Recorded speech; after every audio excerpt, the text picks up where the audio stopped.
Well, if we define the gospel by the texts in here, Okay. let's say 1 Corinthians 15, 1 through 4. Okay. If we define the gospel by that, Okay. and a Muslim friend of yours leaves Islam Okay.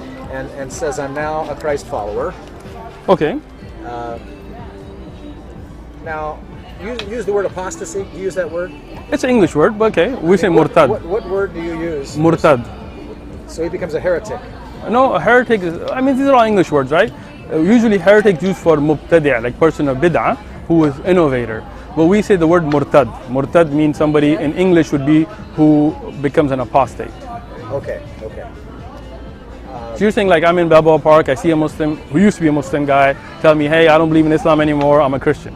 Okay, go ahead. Okay. So, I mean, are you asking me what I would... Do you believe that if you believe Allah and Jehovah and Yahweh are the same God? Okay. If you do.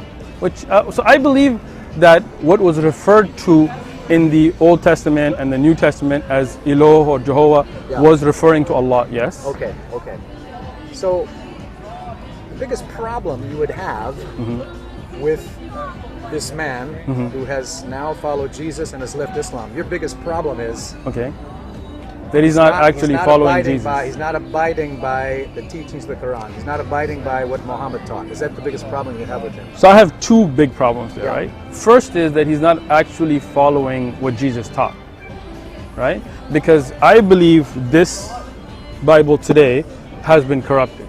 And I would ask that person, for example, I would tell him in 2 Kings, chapter 8, verse 26, it says Isaiah was 22 years old when he became king, and he reigned 1 year in Jerusalem.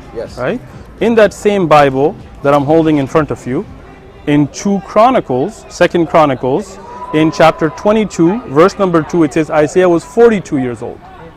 You see, 22 and 42. Right? When he became king and reigned in Jerusalem for 1 year. Go back to the first one. Sure. And read that again. Okay. Isaiah was 22 years old when he became king and reigned 1 year in Jerusalem. Problem. Go ahead. Ahaziah. Okay. Ahaziah. Not Isaiah. Isaiah is a prophet. Ahaziah was a king. Okay. So is this the same Ahaziah here? Problem. Go back to the other one. It is right here. Yeah.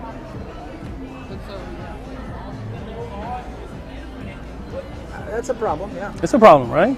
So let me show you a few more since we're here. Yeah. And I'll let you pronounce them for me. Jehoiachin, is that correct? Jehoiachin, yeah. Jehoiachin. How old was he here? I'll let you read. He was 18 when he became king. Okay. So, is this the same Jehoiachin? Can you read it, please? Yeah, Jehoiachin was 8 years old when he became king, and he reigned in Jerusalem for 3 months and 10 days, and he did evil in the sight of the Lord. So 8 or 18, 22? Isaiah and more than one Jehoiachin? No. There are not. Okay. So, I mean, I can keep going. There's a bunch here. But the point being that I believe this has been corrupted, and I would tell that Muslim that if you want to follow the true message of Jesus, right, then you should follow what was uncorrupted, right? What was preserved. And we know about the Council of Nicaea, as I'm sure you know about. Yes. We know about the original writings that were in Aramaic that are no longer there. The earliest writings we have today are in Koine Greek, a language Jesus didn't speak himself, right? He was an Aramaic speaking man. Not the case. Actually, he spoke in Koine also. He spoke Koine Greek? Oh, yeah. Regularly, like to his followers? Yeah. I have not read that anywhere. Where did you find that? I've had... I mean, his actual language was Aramaic, right? Well, among his Hebrew countrymen, yes. So he lived in Greece as well? No. See, when Alexander the Great conquered the known world, he required all his conquered nations to learn Koine Greek as the language of commerce and letters. But that didn't continue because Alexander the Great came all the way to northern Pakistan where we have, and nobody spoke Koine Greek. He went through Egypt. I'm from Pakistan, bro.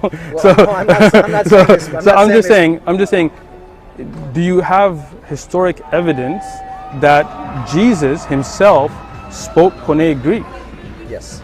Okay, could I see that? Yes, I will. I could show it to you. Okay, Yeah. but the original writings of his followers were in Aramaic, right? No, Koine Greek. Koine Greek. So the Mark, Matthew, John we have here, are these the original apostles? Oh yeah. Because when I research this, and I'd love for you to look this up, Yeah, sure. even if you go to Wikipedia and look at the references from there onwards, Sure. you will find that all of those authors agreed that these are not those original apostles. These were written around 70 years after Jesus. Well, they were eyewitnesses and eyewitnesses of eyewitnesses. Okay, so they were not the original eyewitnesses. They were, but they didn't write at the exact time of Jesus. They wrote a little later. About 70 to 100 years. No. Look it up. If Jesus was resurrected at year 30 or 33, then they wrote 38 to 40 years Let's later. look this up while we're here. They wrote 38 to 40 years later. Okay, so let's just, since we're here.